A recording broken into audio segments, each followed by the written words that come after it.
Welcome to another episode of the Dan Norton Show. Today, I am here with Dave Goodman. Dave, welcome to the program. Hey, Dan, thanks for having me. Sure thing.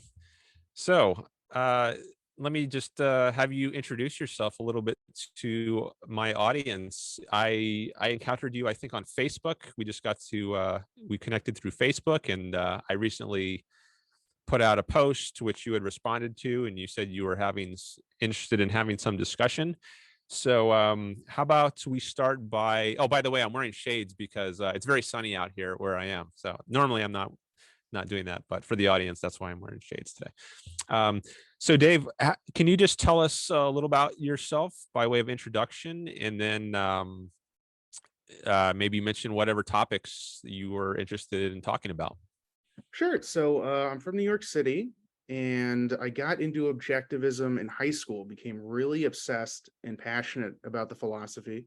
It definitely changed my life. And I've been following objectivists on YouTube, starting with Yaron Brook, to everyone else at ARI. Then I discovered you through some debates. I think the first one where I discovered you was with Econ Boy.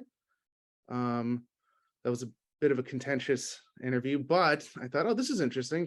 I like seeing that more localized objectivists are starting channels rather than it coming from ARI or from larger organizations. We get more grassroots things like with, Rucka Ali and Ayn Rand UK, and then your channel is growing. So it's nice to see progress in the movement.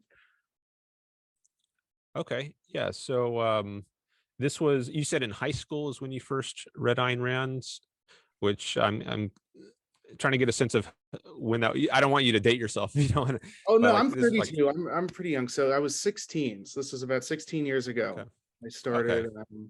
I discovered Ayn Rand, and it seemed so obvious to me that this was correct, but everyone was so hostile. So I'm thinking, God, what is going on? There's obviously some kind of sickness in the culture where people can't integrate and they're not looking at reality. They're not truth seeking. And how come I am? So let me find other people like me, and maybe we could solve this puzzle and how to fix the culture. Okay. So you've been around for quite a while in the objectivist movement, over a decade. And if you don't mind saying, I'm curious, what do you do? Like, do you work somewhere? Or? Yeah, so I have a staging company. Me and my business partner have one in New York. We do, like when you sell your condo, we stage it with furniture.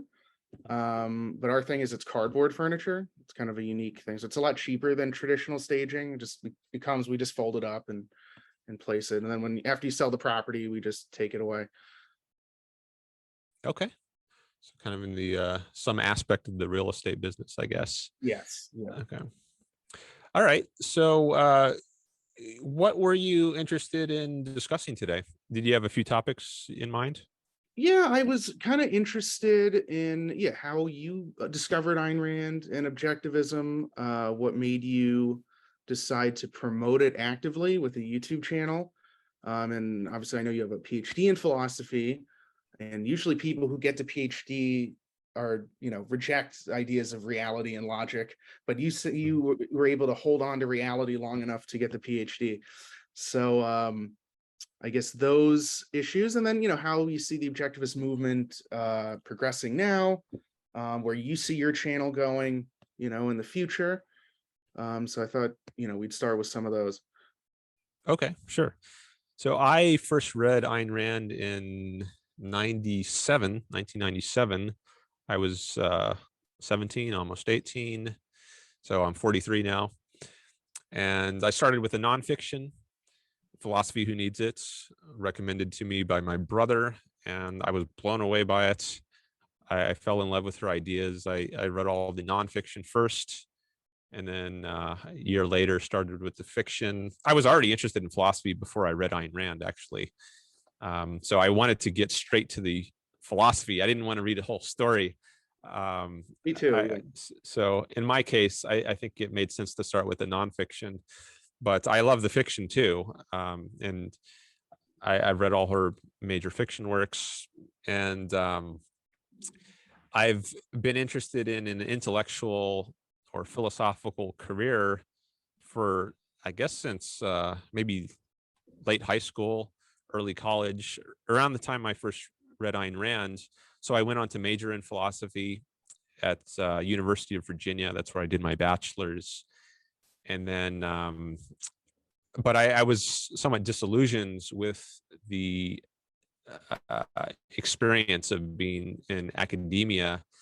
I mean, having read Ayn Rand, it was so different, her approach to philosophy, than the sort of approach you get in academia. Her approach seems much more relevant to life, much more passionate, her writings, while at the same time being extremely clear.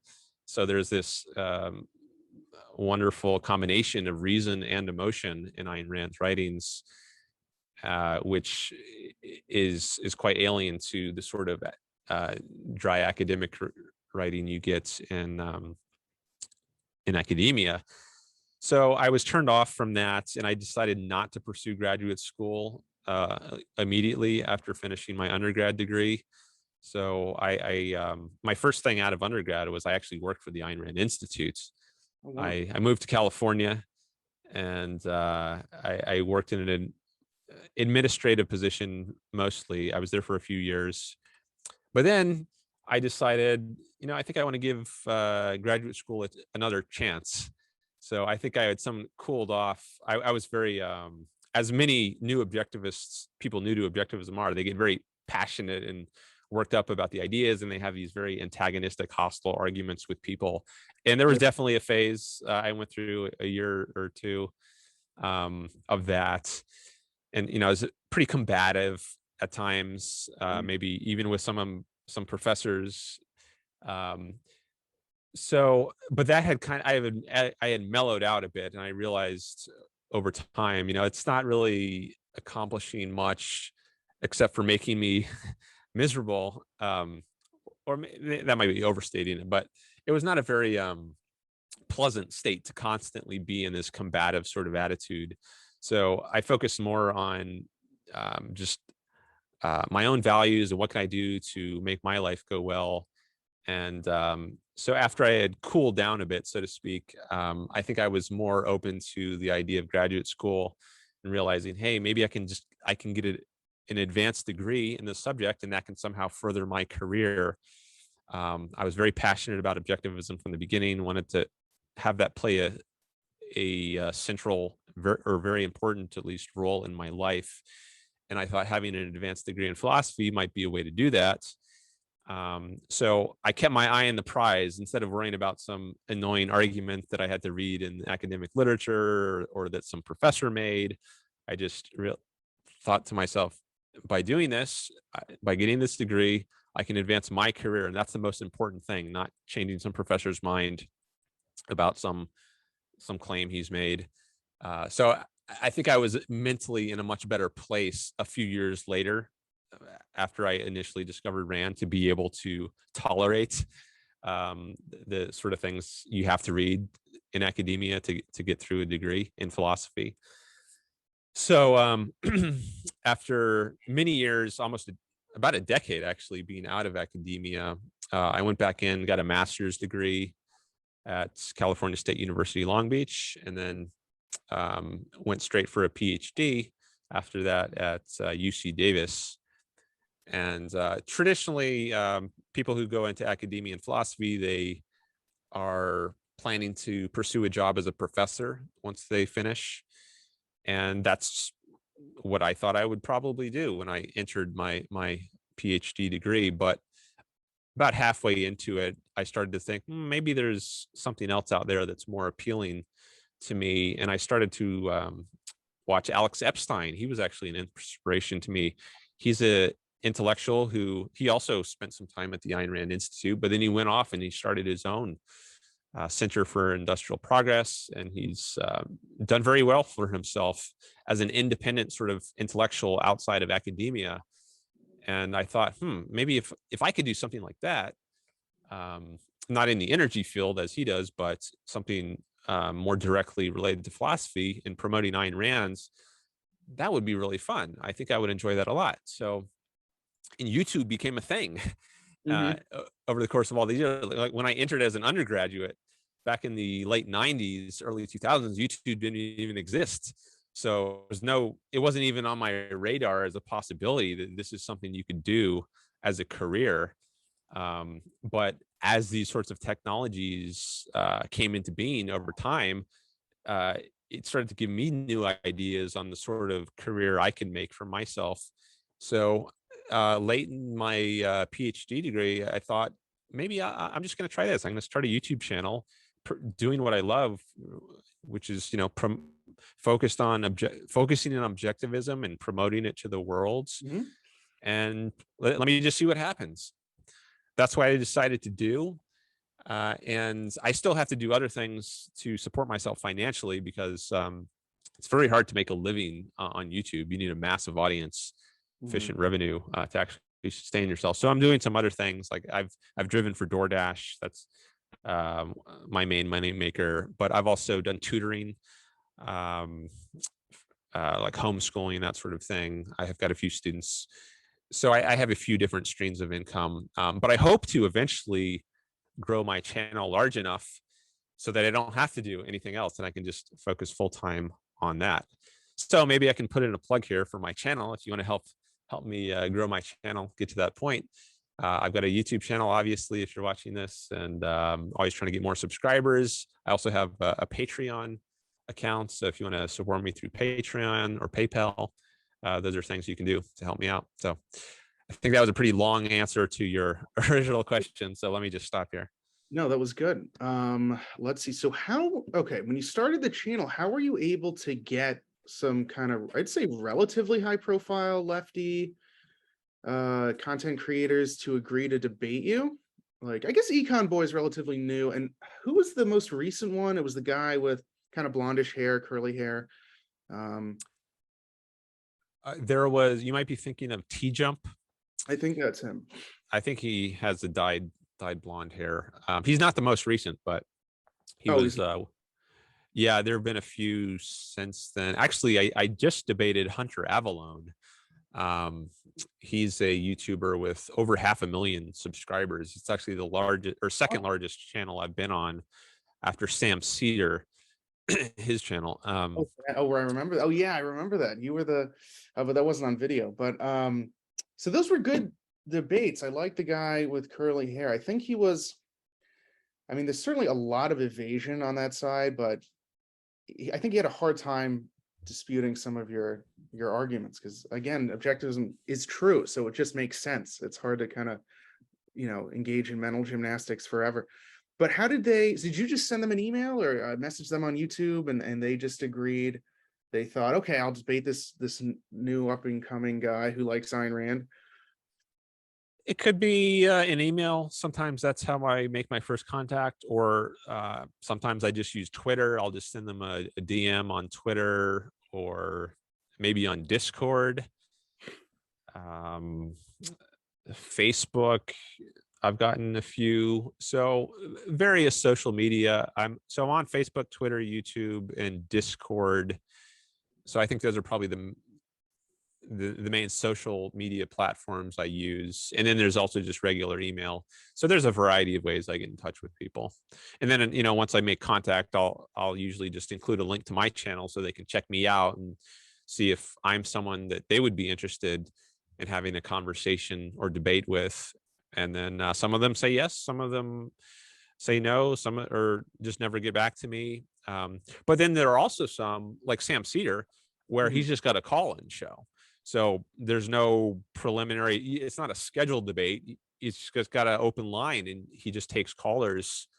That was also true of this last one, Hunter Avallone. He has a Discord server. And for anyone who doesn't know Discord, that's not as commonly well known as like Facebook or Twitter, but this is just another, it's kind of, there's these private servers which you can become a member of very easily.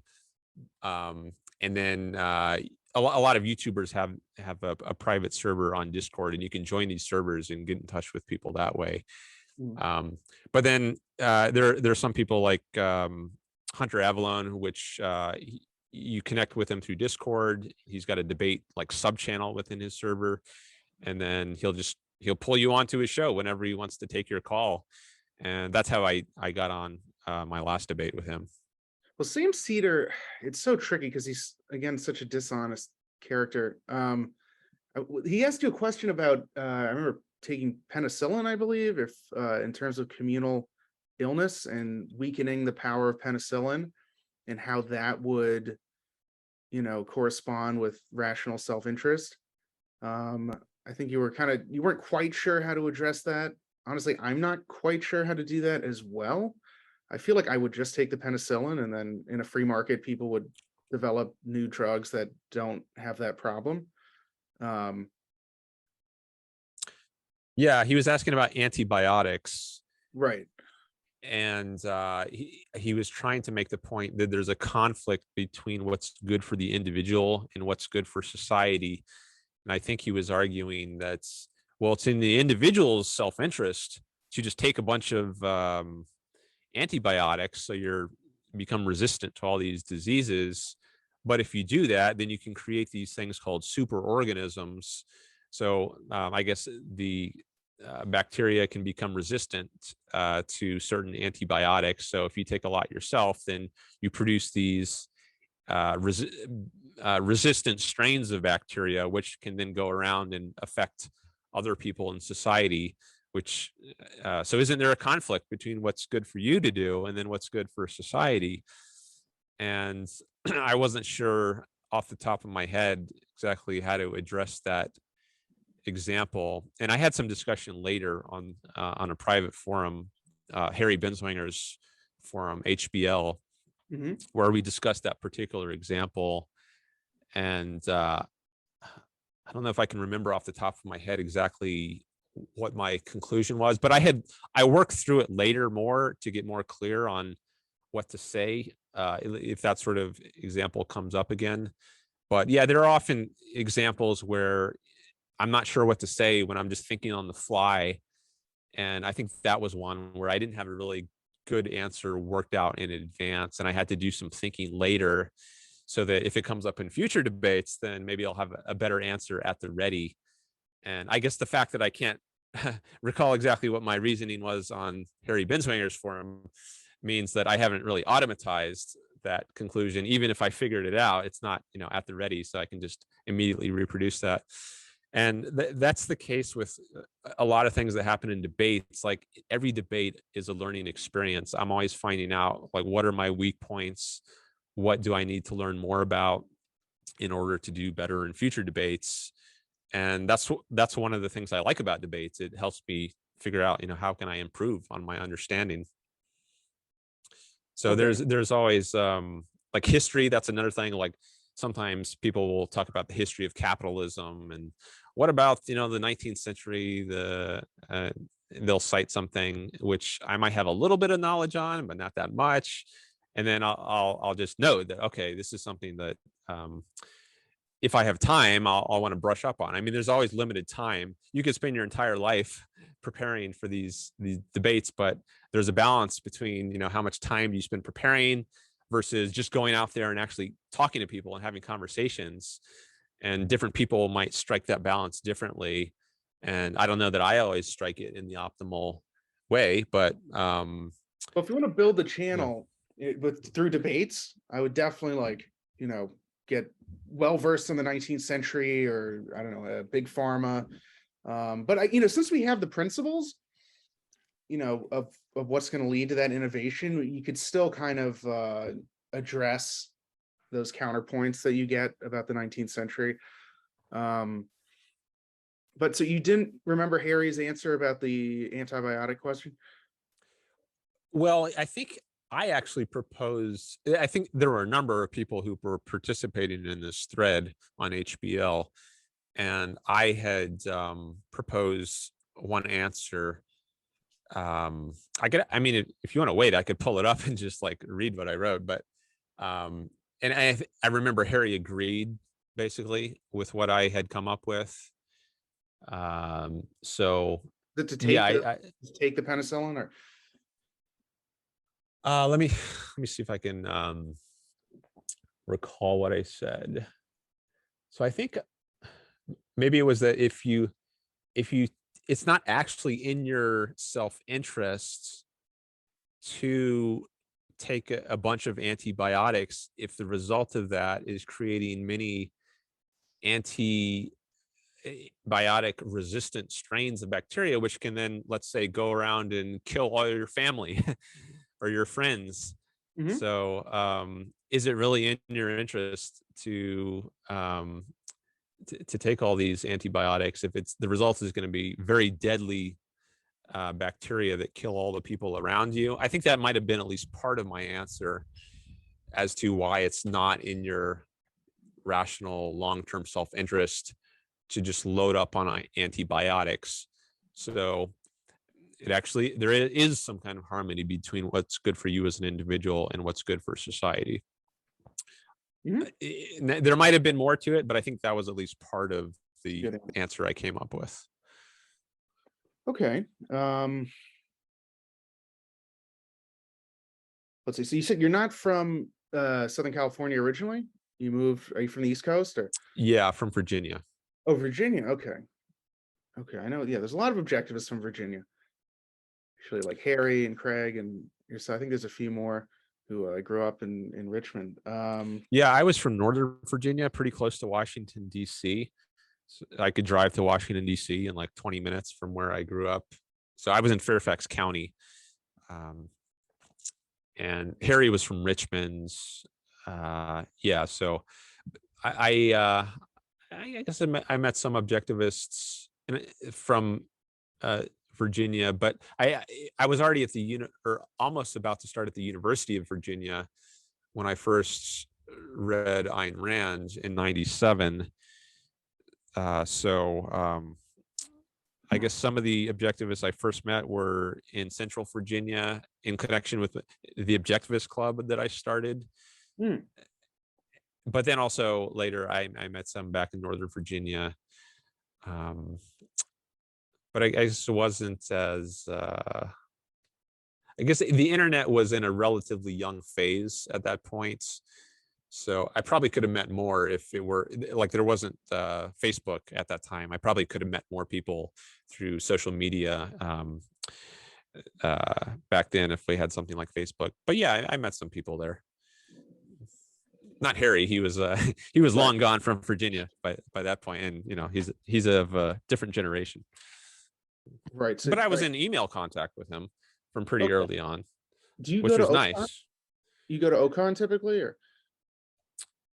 Yeah, typically I do. For a number of years, I would just go to it when it was on the West Coast. So they would alternate between East Coast and West Coast.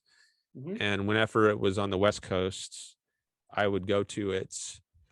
But for the last several years, I've gone to it wherever it's been. So like last one was in Washington, D.C., just earlier this summer. I went to that. But yeah, I'm typically there. Okay, so do they know about your channel, like Yaron and Onkar? I don't know if they're familiar. They know you. You told them you started a channel, or? I think I've at least told them I've started. I think they know I have a channel. I haven't talked about it much with them, but I think they know of its existence at least. Right. Yeah, but I don't know if they've watched any of my videos. I know some other people at ARI have. Who I've discussed a little more my channel with, and I've gotten some feedback. So I know some people there have had. So there's a various level of engagement, I guess, with different people at ARI in my channel. Okay, and so do you think the best way to spread these ideas is through debate and using the YouTube platform? I guess given the scope of your capacity with resources given here. For me, I think it's a good method, and I also enjoy it. So I don't think it's going to be the same for everybody. Some people I think are less interested in debates. They're more interested in like lectures where you just have one person there laying out some view, or like there's the New Ideal podcast that ARI, the Ayn Rand Institute, does, right, where it's just people from ARI who are commenting on some event in the culture, perhaps, or doing a Q&A sort of session. So I think there are many different formats that activism can take and that there's value in. And I do a mix myself on my channel. It's not just debates. I've done a lot of debates, but I also have videos which are more just like friendly conversations. Actually, when I started my channel, I focused on the topic of selfishness, and I began what I called the Selfishness Project, where I would go around my university campus or the nearby university town that I was living in at the time, and just stop random people and say, hey, you want to have a discussion? Oh, And wow. then we would talk about selfishness. And so that was a different style of video than I've been doing recently. But these were just random people I was having conversations with. But I started to realize, if I want to grow my channel, then it could help to get on platforms of other YouTubers who already have big audiences built up. They're not just random people. So I started trying to contact other YouTubers so I could get in front of their audience. And like Sam Cedar, he has over 1 million subscribers. So, and I picked up a lot of subscribers to my own channel after I went on his channel, because a lot of people, they just didn't know about me, I think. But then they heard me on his show, and then I guess some of them were interested and clicked over to my channel and decided to subscribe. So I found that debates is a good way to spread awareness of me and my ideas and Ayn Rand's ideas, whereas just talking to random people who don't have any kind of audience built up, I mean, it can be valuable, but it doesn't have as big a reach as doing some of these debates that I've done. So that's one of the reasons that I've been doing these debates.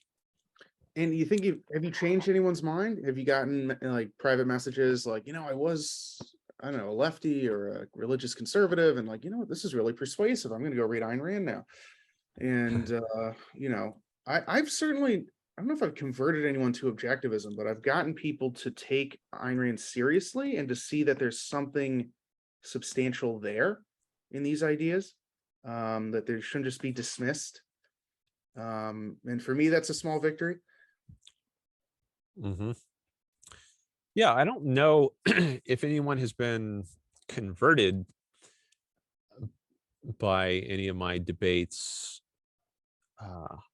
I do sometimes see encouraging feedback, like in comments under videos.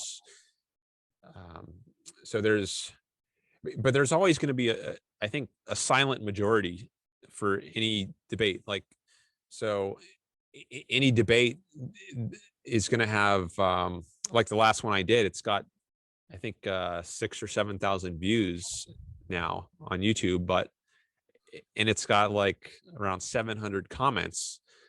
But I think there are a lot more people than that who are just watching the debates, who are not commenting. So I don't know. So I think a lot of what happens, you just never find out. And maybe, I'll get an email down the road somewhere that says, hey, I saw you doing this debate, and something you said sounded interesting, and then maybe decide to go check out Ayn Rand. And, this whole process could take, years to unfold. And I'm at a relatively early stage of it.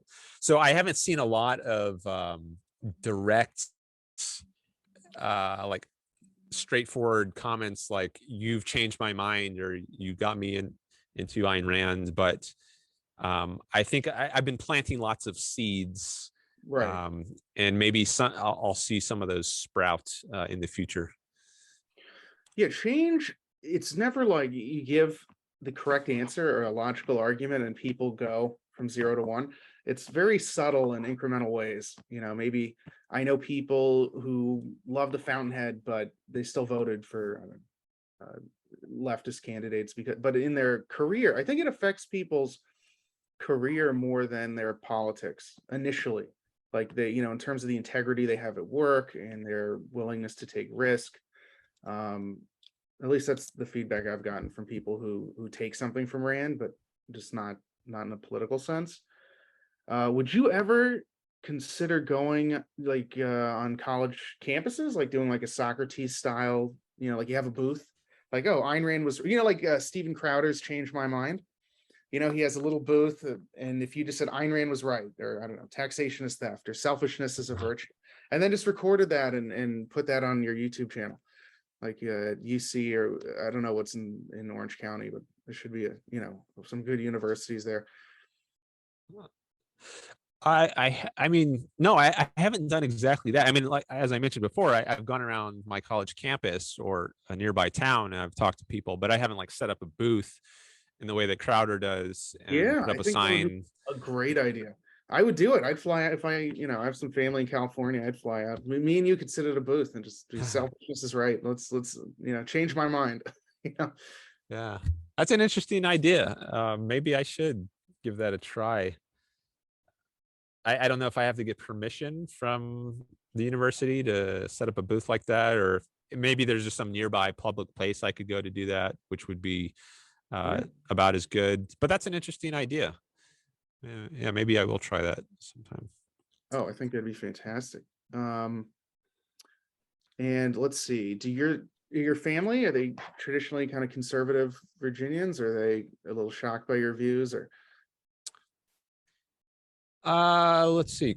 No, I wouldn't say they're conservative Virginians. I don't know if they want me to say anything about their views, but I guess politics wasn't really a subject I discussed or thought about much growing up. So it's only since I've left the nest, so to speak, of home that I've even become aware of what some of my other family members' ideas are. So I guess I can just say, maybe I can edit this out later if I decided I should, but they're left leaning. Like, I think my brother is, I asked him once, like, is there a political figure that you find appealing? He said something like Elizabeth Warren would be so, and he did say he's got his own disagreements with her, but if you had to just pick someone who's well known to just get a general sense of what his view was, that was the one name he threw out. So and then my dad, he's also left. I don't know if he would say Elizabeth Warren. I think maybe not quite as far left as that, but definitely not right, because I've seen quite a few Facebook posts from him. At least if right means like Trump, if that's what we're taking right to mean. And I'm not, I don't like Trump myself, but I do think my dad leans left overall. My mother passed away many years ago, before I was even really politically aware. So I don't know what her view was. So it's just my dad and my brother that I have to go on. And that's what I'll say about their views.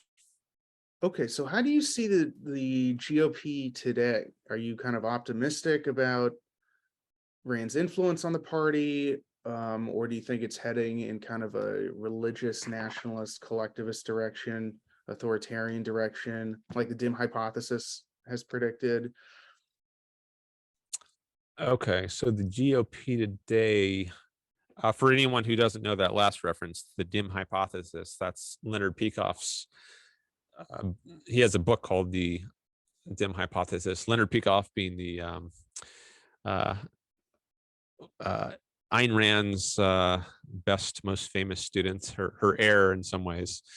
I think he called himself her intellectual heir for at least a while.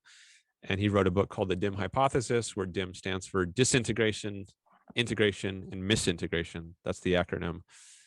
And there's a whole theory there, which I don't know if I should take the time to get into that, but the GOP. Oh, also I should say, I don't follow politics very closely myself. So I'm not like reading the newspaper every day or news articles every day. A lot of the news I get is what I hear through the Yaron Brook show I Mhm. do listen to Yaron Show uh, fair amounts, and sometimes I see things on Facebook just scrolling through now and then, but I don't keep very close tabs on it. So um, I don't know that how much I have to say about the GOP, but generally, I think there are serious problems both on the left and the right. If by right we mean like the Trumpist sort of faction in politics. Now, the term right itself, I think Ayn Rand, many decades ago, I think she might have uh, implied that her view was more right. So if by right you mean capitalism, laissez-faire capitalism, then yeah, I think that's good. But today, the word right in so many people's minds, I think it's come to mean like the Republicans and the Mhm. GOP, and Trump, which is definitely not capitalism. So I think it's important to make that distinction. So we're not so objectivism is not associated with the wrong things. Mhm. So I think both the right, as it's commonly understood in the culture today, and the left are seriously flawed. And you could debate, is one worse than the other, but I think it might be a lesser of two evils kind of debate. I think the most important thing to get is that both are seriously fundamentally flawed parties. Mhm. Uh, and I guess I don't really see the maybe there are some isolated issues which it makes sense to ally to be allies with the Republicans on certain issues, or with the Democrats too, maybe on certain select isolated issues. But in general, I don't really see either side as being allies. So yeah, I'll pause there, throw it back to So, you. was Yaron Brook, you think, your biggest influence to either start your channel or just in general to be enthusiastic about objectivism? No, I wouldn't say. I was already very interested in um, objectivism long before uh, I knew about Yaron Brook. I mean, 97 is when I first got into objectivism. He became the CEO of I think in 2000. ARI in 2000, I believe. Yeah. So I had already been gung ho about objectivism for a few years, and I started my channel. I guess it was a few. I think he started maybe in 2015 his YouTube channel. Mhm. So he wasn't really an influence on me in terms of like getting interested in objectivism, but I guess the major role he plays for me now is just I listen to his show a lot, and I get his take, an objectivist take on what's going on in the world, and I think his show is great for that, and it keeps me informed, and it's influential on how I also process what's going on in the world today. So that's the big value I get from him now. Excellent. Yeah, me too. He really he's just because he's such a generalist, and that's he could think off a script where I think many intellectuals, they have a certain script they go off of. If you ask them a question about something that isn't their specialty, they don't think on the fly. And Yaron is just a very likable guy, down to earth guy, and knowledgeable in so many different fields that and he's just a workhorse. I mean, he's doing 4 shows a week. He's in, where is he, in Brazil now, or maybe he's coming back to Puerto Rico. So yeah, that's huge. So let's see. He's become quite well known. I mean, his YouTube channel, he's got over like 33,000 subscribers or something now. 34, yeah. So 34. Yeah, and I mean, a lot of people know about him in the debate world. Like some of these people I've been debating, like Econo Boy, have also debated with Yaron. Hmm. Um, I think I might have found out about some of the people I've debated through them having had debates with Yaron, like Ben Burgess. He was Hmm. another one who debated Yaron. Sam Cedar, Did you possibly. debate Ben Burgess? Yeah, I Oh, debated him. That was recent. That was, I think, February of this year. So it's been several months now, but I debated him on Modern Day Debate. That's kind of a third-party debate platform. And that's where I debated Ben Burgess. But yeah, there's some overlap between the people I've debated and the people Yaron has debated. But a lot of these people I've debated, they know about Yaron. Like he's become quite well known, maybe the best well known person in the objectivist movements today. So yeah, it's been good to see his channel grow. Hope it grows much more. Yeah, Ben, he's very frightened by objectivist ideas or libertarian ideas. Like he's if you listen to him on his own, when he talks to his own crew of lefties, he's nervous. He sees the growth in it, and he sees it as a threat that's going to unwind, I think, the leftist intellectual establishment.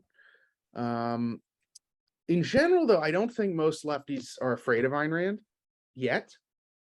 I think they know on some level she's a nuisance, but they don't see her as someone who's going to completely overthrow their monopoly on intellectual thought and activity. But I think that'll change the next 10 to 20 years as guys like you and Ayn Rand UK and other channels start to emerge that are if we had another dozen guys like you, I think that would make a huge change in the culture. Now, like Alex Epstein, he's done extremely well, but he doesn't really mention Ayn Rand or objectivism. So, maybe that is why he's done so well. I don't know. I wish, a guy like him would make it more clear that he derives his method of thinking from objectivism. So just maybe some of your thoughts on that. Yeah, Alex, he's done, I think he's done a lot of great work. And as I mentioned before, he's been an inspiration to me as someone who's succeeded financially at making a living outside of academia as an intellectual. But there is that difference of he's not directly, explicitly focused on promoting objectivism.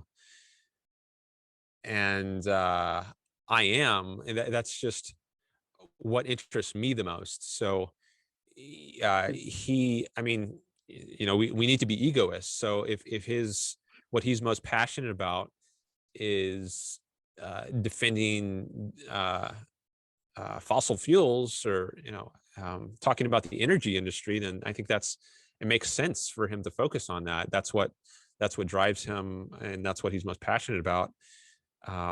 It just so happens in my case, I have a different kind of focus that I'm most passionate about. Now I'm not making nearly as much money as he is. So maybe that's one factor that I don't know how that factors in for him.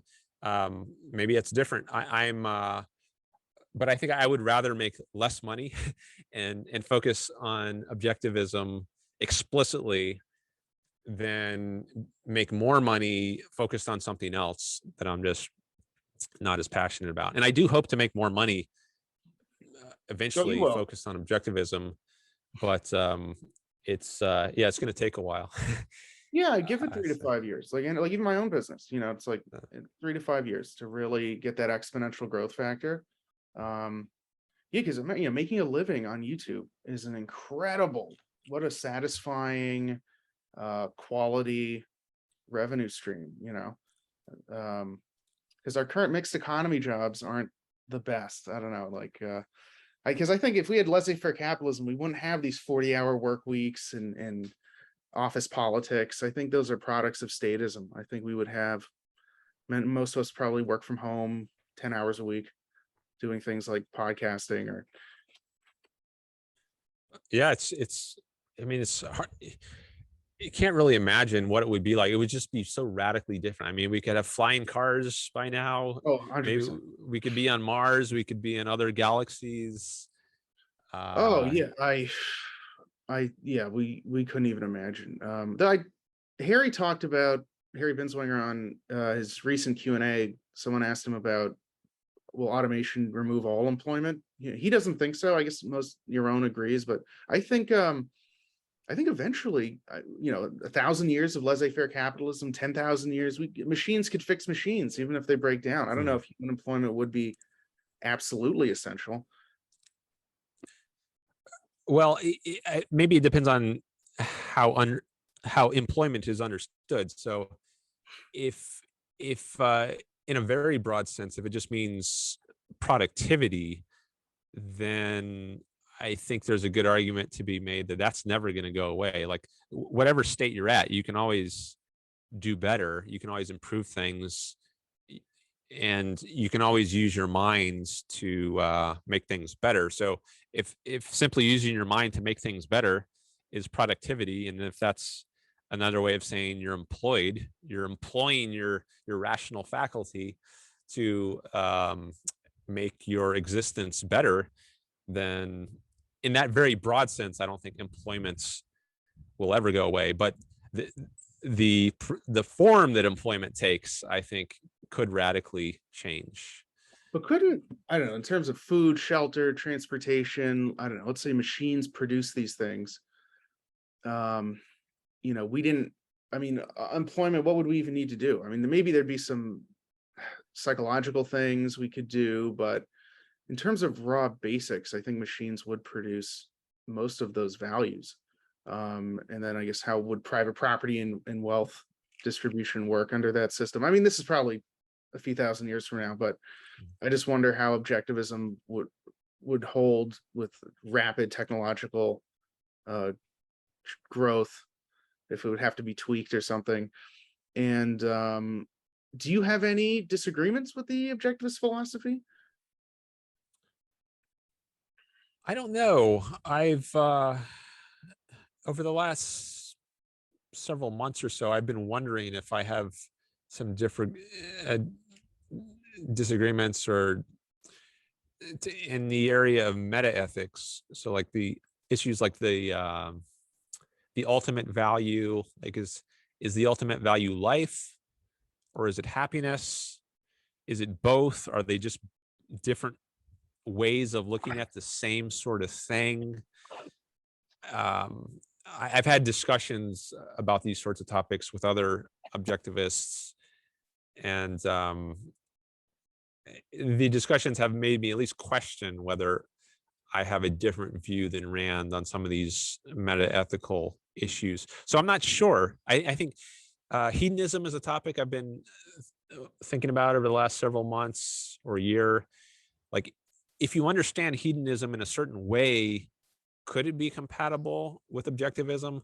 Like if hedonism just means do whatever you feel like in the moment, it's clearly not compatible with objectivism. That would be like whim worship.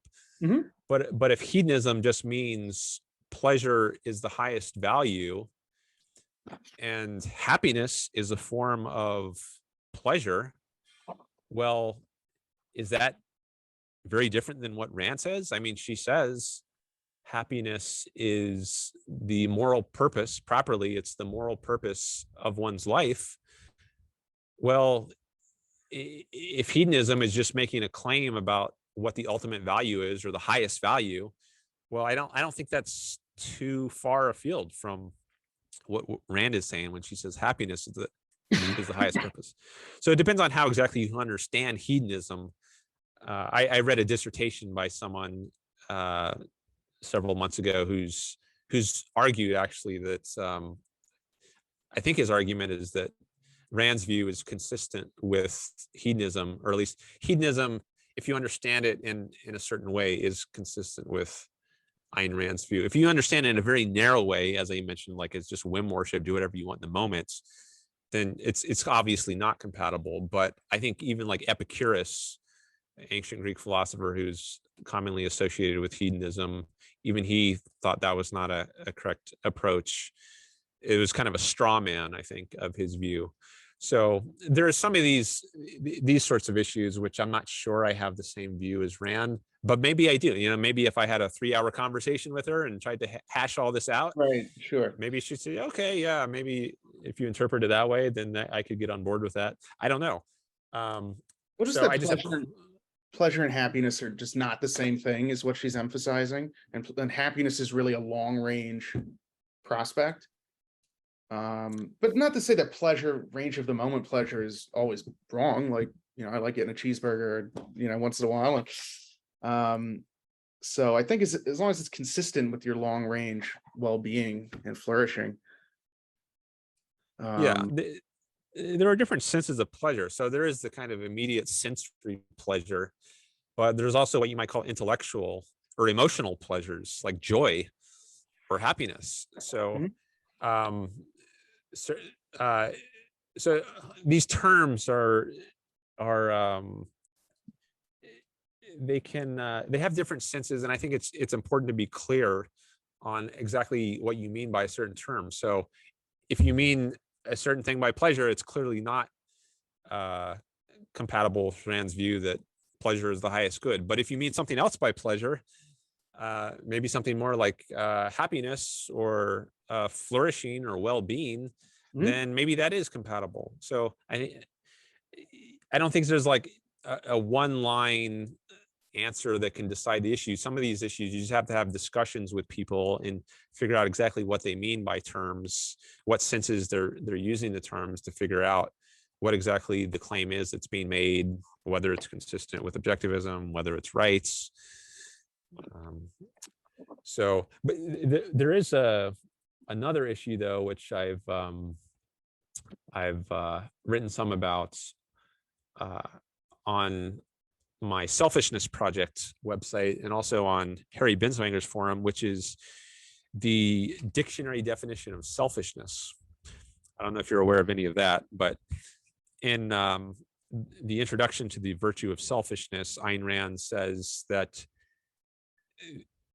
quote, the exact meaning and dictionary definition of selfishness is concern with one's own interests, unquote, or at least something very close to that.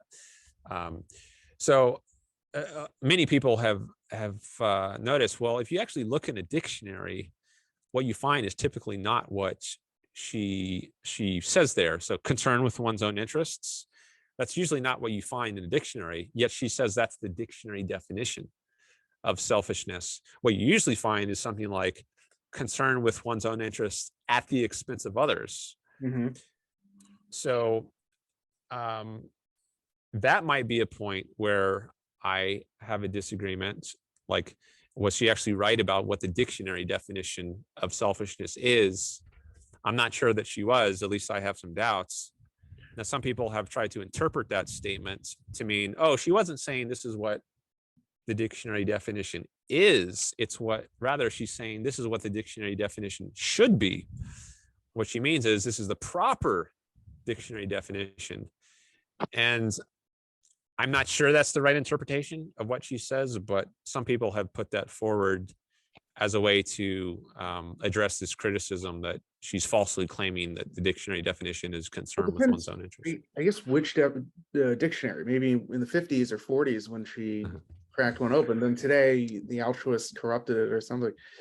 I've looked into that. I've looked into dictionaries going back hundreds of years. They're all basically, not all of them. There are some that are, I think, pretty much what she says, but it's a small minority. I think the large majority, going back for centuries, I've looked in Samuel Johnson's dictionary, I think of the 1700s. Going back that far, it's got the package deal sort of definition, as it's often called, where it packages in concern with your own interest with harm to others.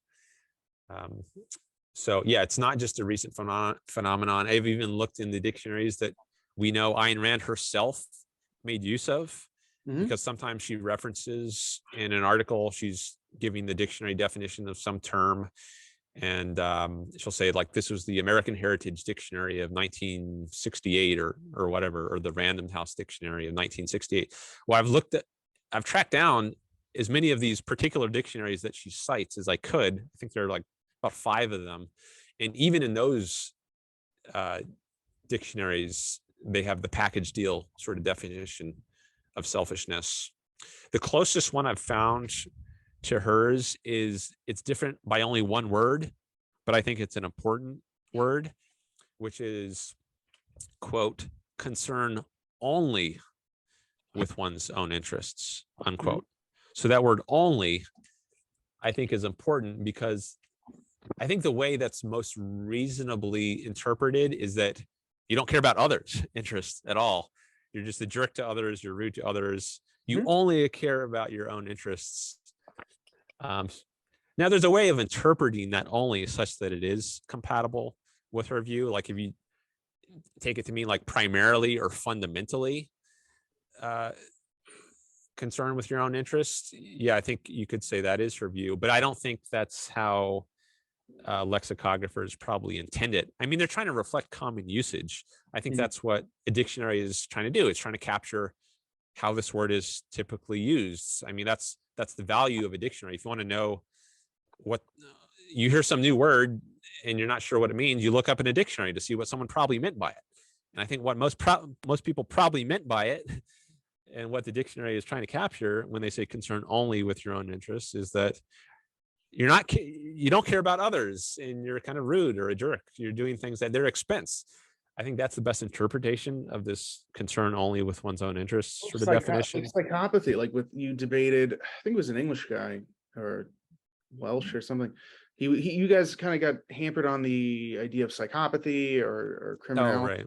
And the only reason you would feel guilty for, I guess, killing someone for money or stealing is because you were socialized well as a kid. As though like we're animals, we have to be socialized to behave. It's like we don't have free will or reason, and we can't, I guess, introspect that it's taking us kind of out of harmony with reality to commit crime.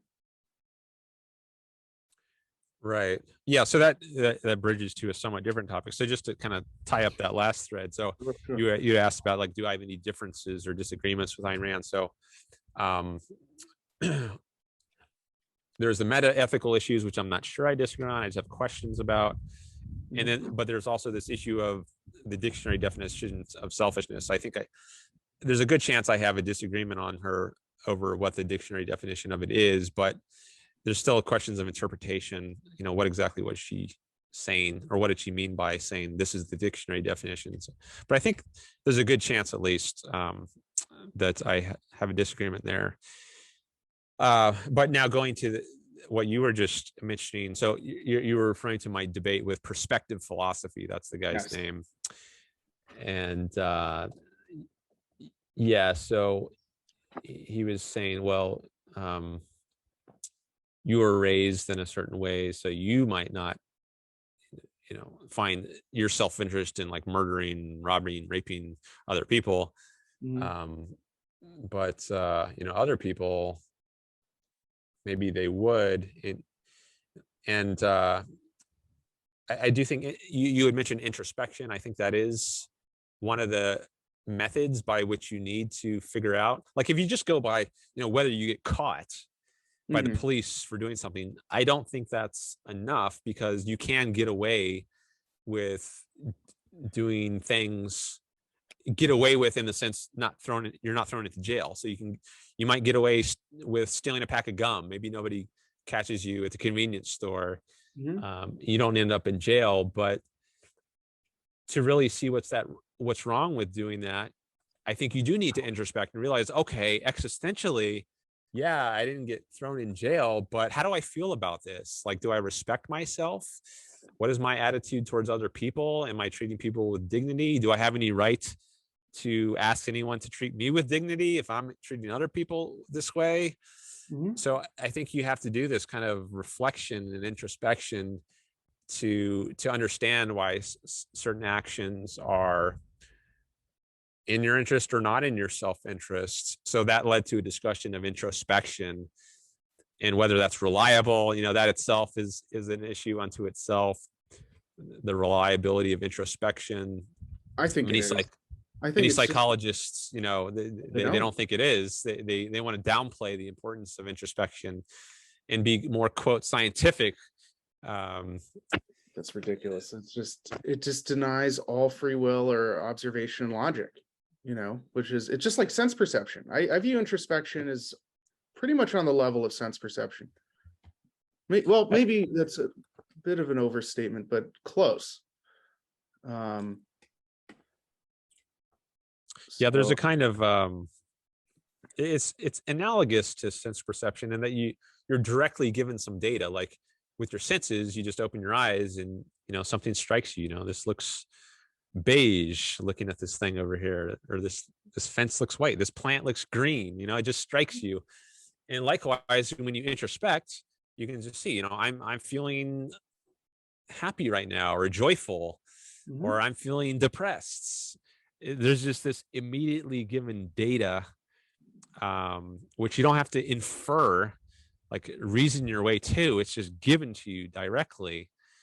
And I think it's so there is that similarity between perception and introspection.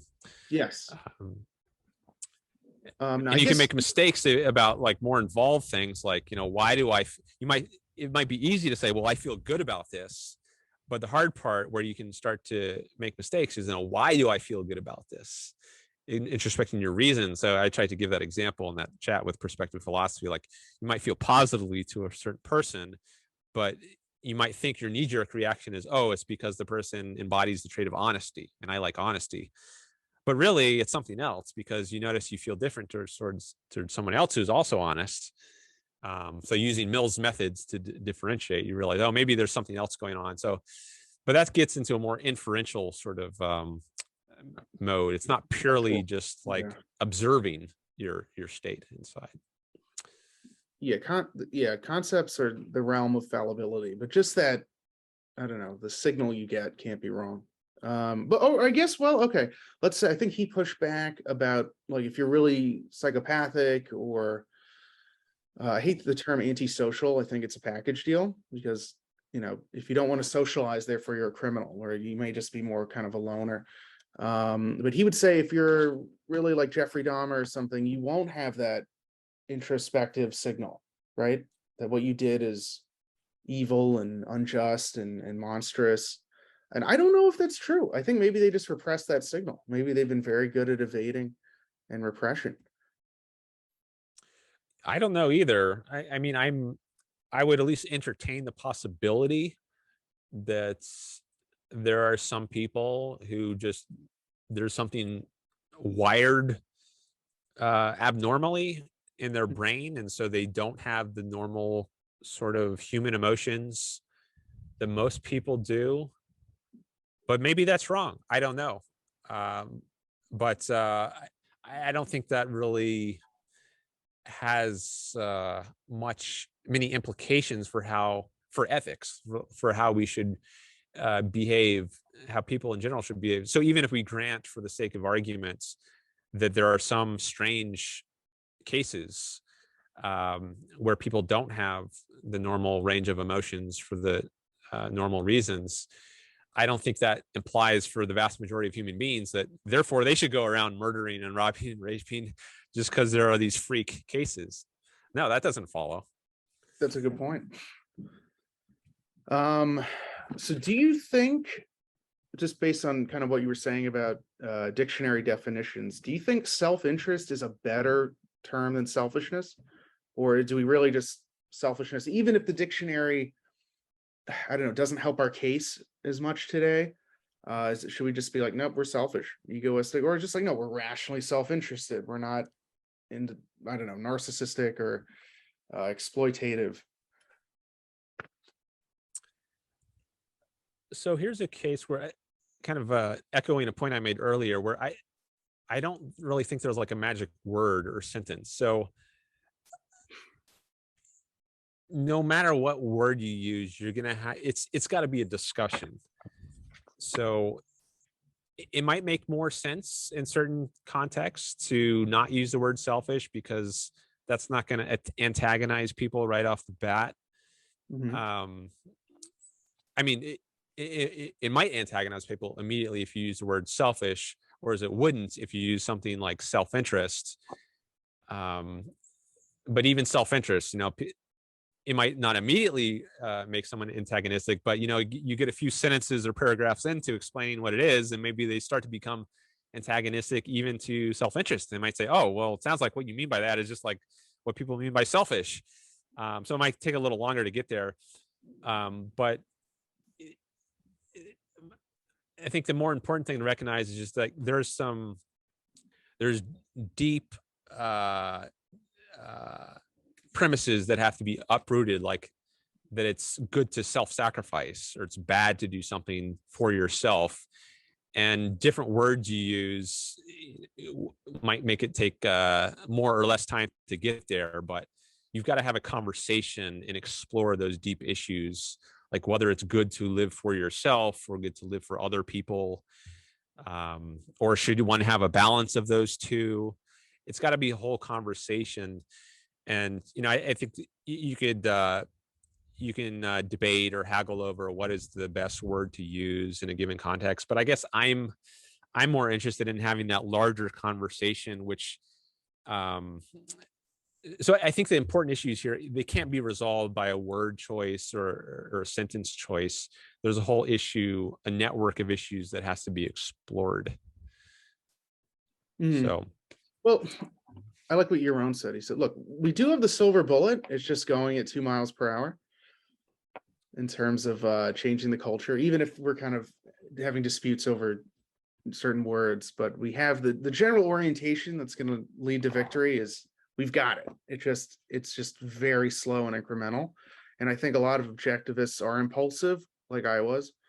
I thought, okay, we're right. This is clearly obvious. Why are we not winning? But maybe we are winning. I think it's just, again, at 2 miles an hour, we're winning. Like, we can't be stopped. The question is, will the culture completely disintegrate before the right ideas become dominant? And I'm starting to think we may not collapse. Like, these mixed economy structures seem to be able to take a lot of abuse, like we see with COVID and inflation. They don't just unwind like they did in Nazi Germany or in the Weimar Republic. I think maybe technology is giving us more lasting power.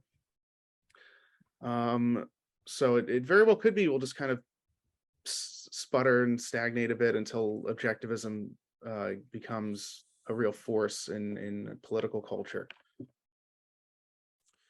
Yeah, it's really hard to know, like predicting like cultural wide predictions, and it's hard, like in the time scale, like are we winning at 2 miles an hour? Like it's hard to gauge those things. So yeah, how do you measure some of these things? I don't spend a lot of time thinking about that, like are we winning? Like I I guess I focus more narrowly in my own life by looking at something like subscribers to my YouTube channel. It's something that, like, numerical. I can actually measure that in some way, and I see, yeah, it's been growing. And when I go have a debate with somebody, I get a surge in subscribers sometimes. So I can see, yeah, I'm making some kind of progress here. I'm getting more views. So that's relatively objective. Like, it's not, I've actually got some kind of numbers that I can use to see if I'm making more of a dent in the universe. But something like, are we winning in the culture? I mean, one thought I had on that actually is I think Ayn Rand is mentioned more than like a few decades ago, where, if she's mentioned on some mainstream outlets, it's like, whoa, it's a very rare thing. But I think it's becoming less rare these days. She's becoming, if not a household name, at least closer to that. So I think that's a sign of progress. So there's different steps here. There's awareness of Rand, then there's understanding of Rand, and then there's agreement with Rand. Right. And on the awareness front, at least, I think there has been significant progress. I think over the few decades of my life, it seems like there's been more mentions of her in the culture, in news articles, and so forth. So that doesn't necessarily mean understanding or agreement, but awareness is the first step in that process. So I think there has been some kind of progress, but measuring it very precisely, that's difficult to do. Is there 50% more awareness than there was 2 decades ago? 100% more? I don't know. I mean, you can look at certain entrepreneurs who, when people ask, where's your spiritual fuel come from? Like Steve Jobs said, reading Atlas Shrugged gave him the fuel to start Apple. And other entrepreneurs like Uber, the CEO of Uber said Atlas Shrugged really changed his life. So I think we're going to see it in the entrepreneurial sphere before politics and academia. I think academia may be hopeless. I know that's kind of ARI's main focus is training new academics. But it could be the case that the internet will break the university stranglehold on the intellect. Like we may not even need academic institutions. But maybe they just have more credibility than YouTube podcasts and Discords and things like that.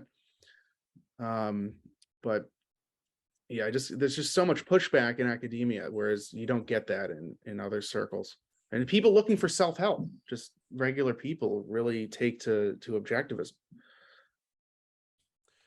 There is a lot of pushback in academia, but I think even there, it's become less so over the decades. So, if you take a long run view of it, I think there has been progress. I mean, there have been, like Tara Smith, for example, she's published a book that's come out with Cambridge University Press on Ayn Rand's normative ethics.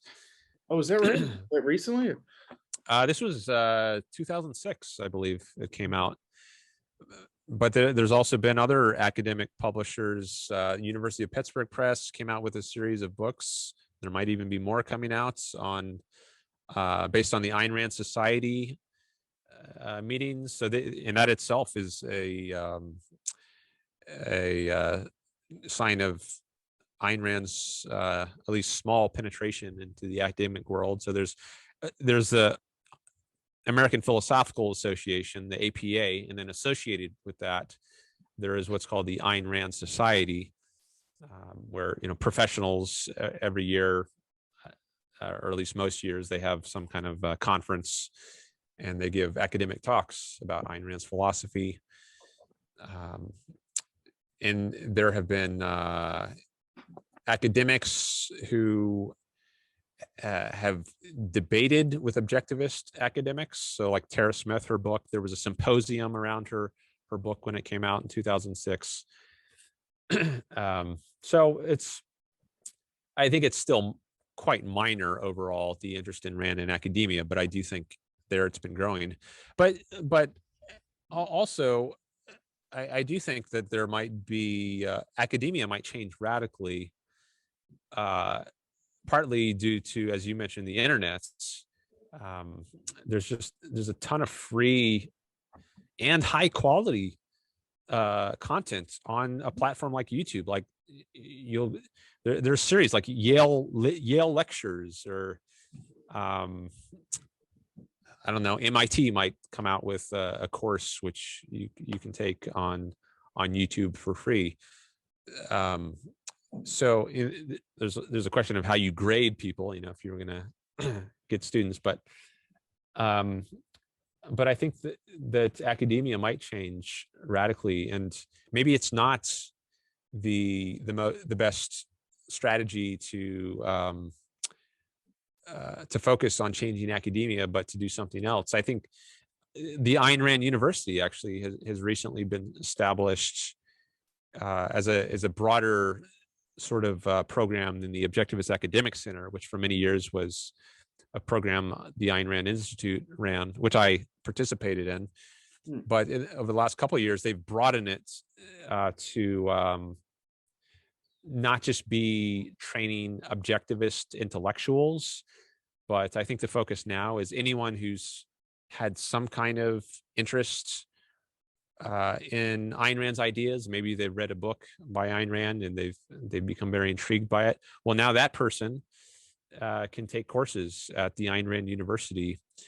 So I think ARI might have changed its focus somewhat recently from traditional academia to other sorts of ways of having an impact. Mhm.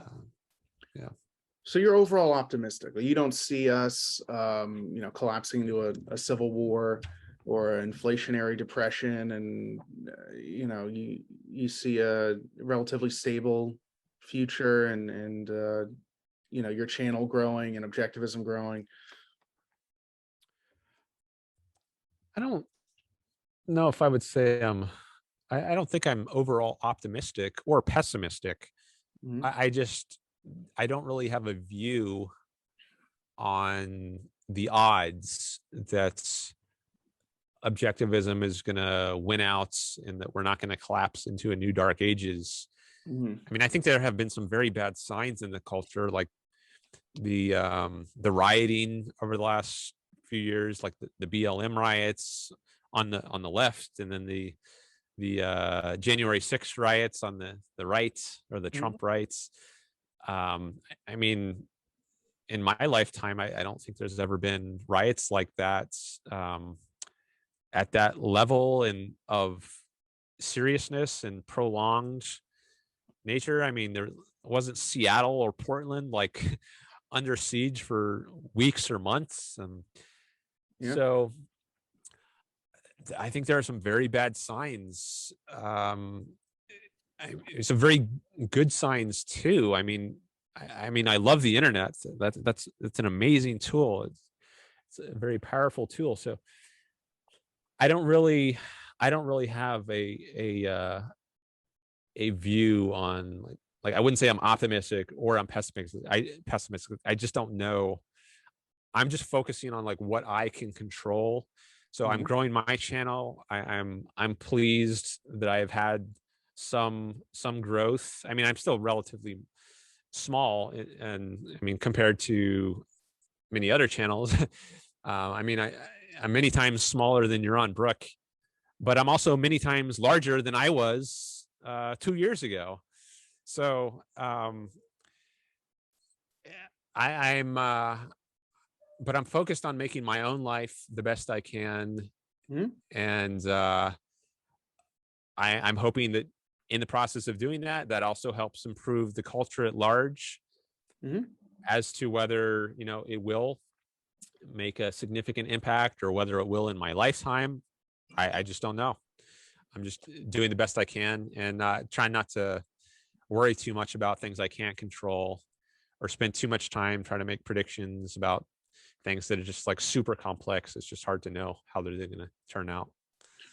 Well, like Jordan Peterson said, don't compare yourself to who someone else is today. Compare yourself to who you were yesterday. I thought that was one of his few more egoistic statements, though. He's mostly, as I listen to him, a mystical Kantian. Um, so let's see. Also, there's a good sign Trump lost, right? So certainly the riots did cease after his defeat. I mean, certainly after January 6th. But yeah, I like your attitude. I think sometimes the objectivist community, we get too depressed and we're not selfish enough. We're not focusing on our own lives, or maybe we don't have a lot going on in our own lives. So our identity comes around the objectivist movement and really taking it personally when we're not getting our victories in the culture. Um, but yeah, I do think it is inspirational that you're doing these YouTube videos. I think it's going to inspire a lot more people, and your channel's only going to grow. Well, thanks. I appreciate that. I mean, it's encouraging to hear things like that. And I have gotten a lot of good feedback from people.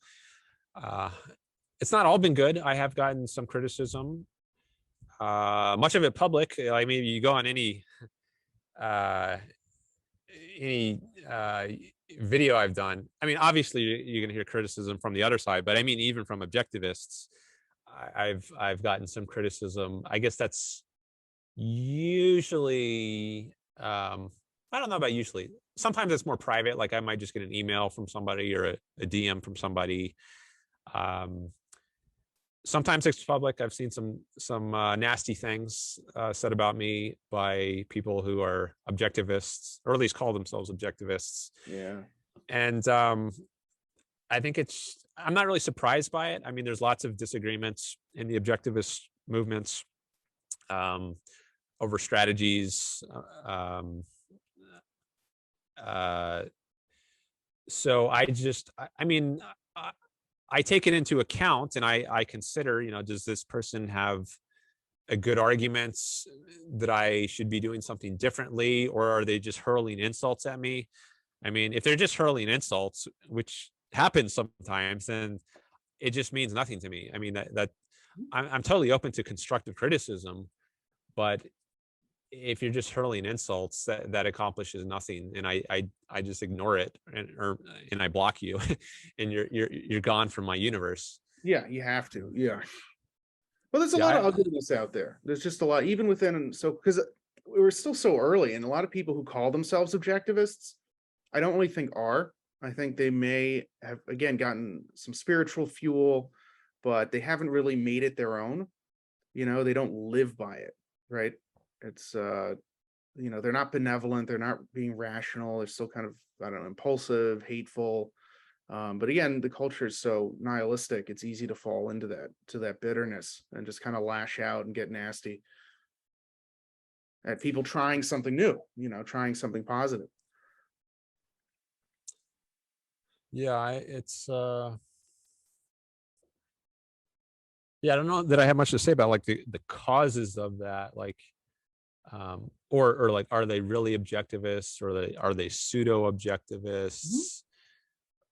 And maybe it's a mixture. I mean, maybe some people are objectivists, but maybe they're just very young, they're very new to the movement, they haven't figured out like what's a proper way to conduct myself. And I mean, as I mentioned earlier, like when I was very new to objectivism, I was quite combative, but over time I decided that just wasn't the most conducive to my own happiness and well-being, and I should take a different sort of approach. I shouldn't. I don't want to be in these very malevolent, bitter arguments all the time. That's just not a nice mental state to be in. So I've tried to make a point of engaging with people in a civil sort of way. I think a lot of people have noticed that about my conversations and debates, that I come off as civil. And I see that as self-interested. I mean, I think it's good for my own mental state. I think I stay mentally healthier, and I just have more fun with it. I don't like being angry all the time and getting into nasty fights. So if someone I'm engaging with does that, then I start thinking, all right, well, it's just time to end the conversation, and maybe block the person. And I use the block button very liberally on social media. Often it just takes, just one comment from somebody on Facebook. They lead with an insult, and then I'll often just say, all right, that was lame, and then I block the person, and then they're gone from my universe, and I don't have to deal with it again.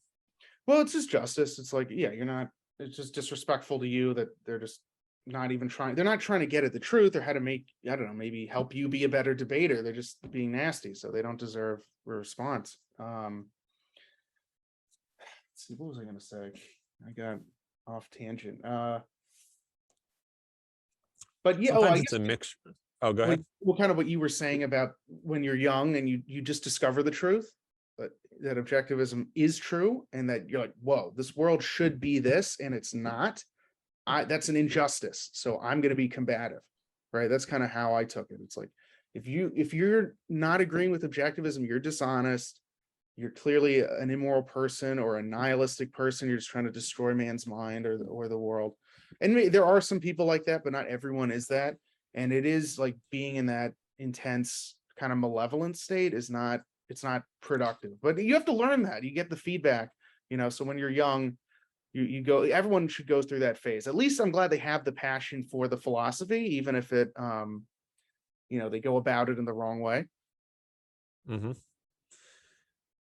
Yeah, I don't know if everyone goes through that phase, but I think it's certainly very common. I think a lot of people do go through, and yeah, I guess it just comes from, you think like these ideas are so amazing, and also they feel like so compelling, like super obvious to you. Like, how can anyone not Yeah, get this? All you have to do is expose somebody to it, and they they should should agree. get it. So if They they should, so yeah. if they don't agree, there's something really wrong, maybe dishonest Yes. about the person. And so, like, I'm justified in being indignant. Yes. And I'm not really sure what to say about it. Like, even if that's true, like, even if the reason for widespread resistance to objectivism upon hearing about it is like due to intellectual laziness or dishonesty, still I don't want to get worked up about that. Like, it's such a mental drain Mhm. on me. I don't want that to be like so dominating my thinking all the time. So just, yeah, so whether it's due to immorality or not, um I just think one has to realize, is focusing on that or trying to fight that, is that really helping me out the most in my own life? Or would my mental energies best be spent doing something else? Would something else be more conducive to my happiness? So I think it kind of sidesteps the issue of, what is the cause of the non-acceptance? So yeah, I don't, Interesting, yeah, right? I'll Like, just pause there. well, I guess it is interesting why, such a small number of people are objectivists when it is obviously correct. So, you know, I know Ankar did say like objectivists are too quick to accuse people of evasion. Like, these are complex ideas, it's hard to process. I don't know if I quite agree with that. I think many people are disintegrated. They don't identify commonalities and put them together. I think yeah, they're very compartmentalized, but I don't know why the truth would make them uncomfortable in this case, right? Because it's such a life enhancing value. Why would you want to evade that? You know, uh, unless I don't know, they want you to suffer, but I find it hard to believe most people are on that premise. I think maybe it's, in some cases it could be due to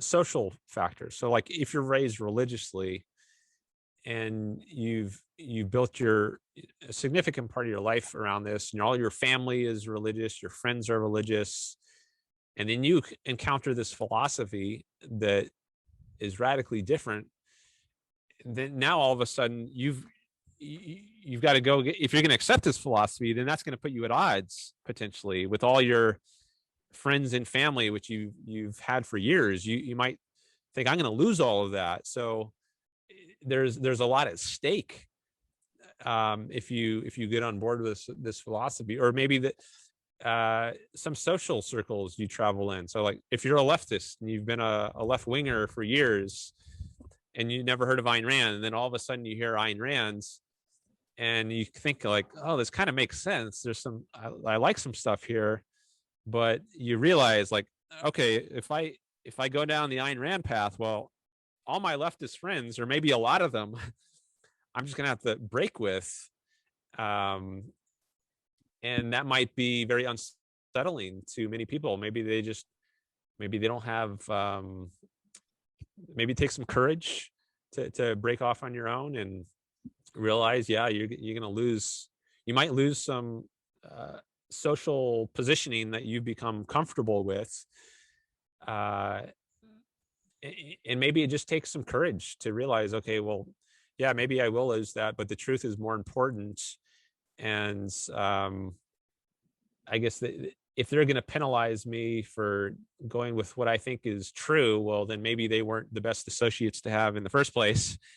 um, you know they should be encouraging me on my journey of trying to discover what's true. And if they don't, do I really need that person in my life? But all this thinking, it takes free will. It doesn't happen automatically. And some people might just choose not to do it. They might just cave into the fear of the social repercussions that would occur if they did accept Ayn Rand wholeheartedly, or if they did even look into it. Maybe they're afraid even to look into it because they know if they do, it would be so compelling. I had a guy actually, what was his name? One of the persons I debated, last username. He said, why should, if someone knows that I'm not going to be able to steal if I read Atlas Shrugged, because it's just going to make so blazingly clear to me that this is an immoral thing to do, then maybe I'm just not going to read that book. Because, if I read it, then I would have to evade it and feel guilty about evading it. So I'm just going to stick my head in the sand and never look into it. So maybe there's some of that going on as well. Well, like academics they're not shoplifting. They, I think they have this complexity worship. A lot of their self-image is around being complex, that, reality is unknowable. It's so nuanced, and Ayn Rand lays it out very simply and obviously clearly corresponding with reality, and it makes them uncomfortable because they build a career out of being wrong, out of complexity worship. They think to be sophisticated, to be a serious thinker means you don't have answers, right? That everything is overly nuanced and subjective, and then Ayn Rand's showing you that that is not the case. It just makes them very anxious and uncomfortable. Yeah, that's a common criticism that's people trying to make. I think in academia, but also outside of academia, I've seen it on YouTube. People say, well, your view is just so black and white. Reality is more complex than that. There's shades of gray here. So yeah, there is that sort of thing. I think what's another way to look at that is that Ayn Rand thinks in essentials. So she reduces things down to their essence, their core fundamental premises, in bringing those things to light. And that, I think that's unsettling to some people, because she makes very clear what the core of some of the views she's arguing against is. Like the issue of force often comes up in my discussions, like on Facebook. I'll make a comment like, Medicare should be abolished because it's wrong to force people, or it's wrong to coerce people. And often when I bring up a term like coercion or force, it seems like the person I'm having a discussion with will try to run away from that, and not face it head on. It's not common that someone will say, yeah, I'm in favor of forcing people. Rather, they'll talk about, oh, I don't think it's fair that, some people should have more than others. We're all in this together. And then I'll try to bring it back to force. So you think we should coerce people? Well, what I'm saying is, and they'll try to reformulate it in some way. So what I think Ayn Rand is very good at is spotlighting the essentials. And I think that feeds into this sort of black and white sort of charge that you sometimes hear made against Rand, is that she's making the essentials clear, and maybe they just want to dissolve into some kind of foggy space where they don't have to confront what they're actually saying. So yeah, that's a common thing, and maybe there's also an element of fear there, tying back into what I was saying as to reasons people might not want to embrace Ayn Rand. There's just this, and also there's the social aspect of academics. Like they might feel they have to, like they can't go, if you've been publishing papers as a professor for decades, and then you encounter Ayn Rand, who has a radically different approach, then you might feel your career is in jeopardy if you're not going to be able to publish anymore or make a living. But I think at that stage, they might be just like so far steeped in an alien kind of way of thinking that it's not that they think Ayn Rand is right, but they're just scared to look into it. It's just that They're maybe their delusional. way of thinking is so, one might say, warped, Yeah, um, that they just can't grasp it. They can't think in principles, think in essentials. Um, very second-handed. Primacy of consciousness, like just this Platonic forms. It all goes back to Plato, you know. Every bad thing in history is a spin-off of Plato or Eastern mystics. well, I don't know about everything, but I think I, probably a lot. I mean, there's also Kant. Ayn Rand, thought he was the most evil man in history. Mhm. But I think you could argue maybe he's a form, some kind of form of Platonism. Yes. So Kant is a more consistent version of Plato, and Ayn Rand is a more consistent version of Aristotle, is the way I typically formalize it. Yes. So I'm just thinking, like, well, how would one argue for that? That one is more like, how would one argue that Kant is a more consistent version of Plato? In what respect is he more consistent? He's more otherworldly, explicitly. Like I think Plato had some respect for logic in whereas Kant thinks it's I guess in a way a social construct or meaningless. um he's more, Plato was not an altruist, right? I mean, he had a view of collective action, but it wasn't like Kant's moral imperatives of really self abnegation. um so he was more evil, right? Like Rand didn't think Plato was the most evil man, it was Kant, and Kant was obviously building off Plato's irrationality and disconnect from the real world. And Yeah, I think there's something to that. Like, I think there was more of a division between the reason and reality. Maybe one could put it that way in Kant. So Plato thought there was the world of forms, and then there's the world of particulars, which we know with our senses, and reason can know the world of forms. Mhm. Um, but Kant thought reason was entirely cut off from true reality. It could only know phenomenal appearances, the world of appearance, not the noumenal world, so called. Mhm. And I guess Plato thought we could somehow get to the true reality, the world of forms. It might take a mystic revelation or something, Right. maybe many years of study in the cave and then learning mathematics or whatever.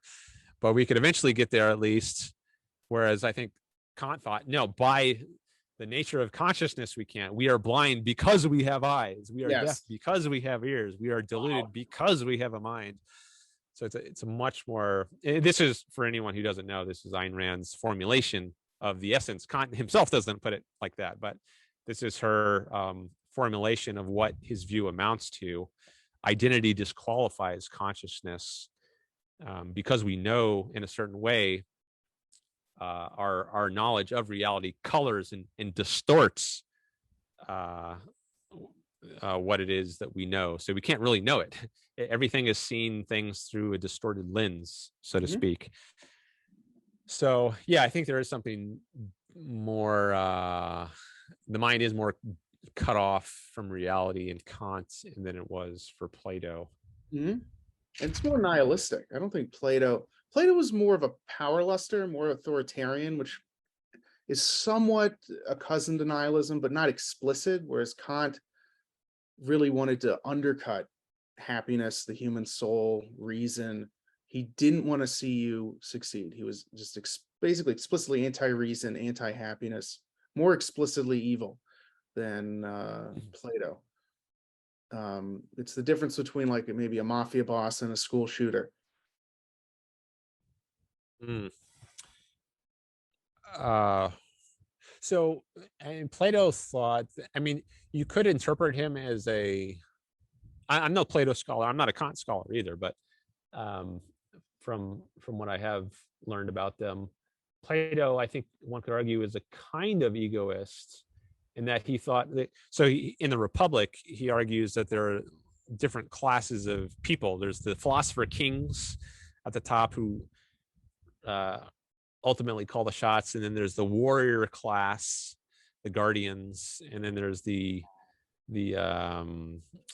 people who are like the tradesmen, the the people who are in the market, concerned with the grubby material world.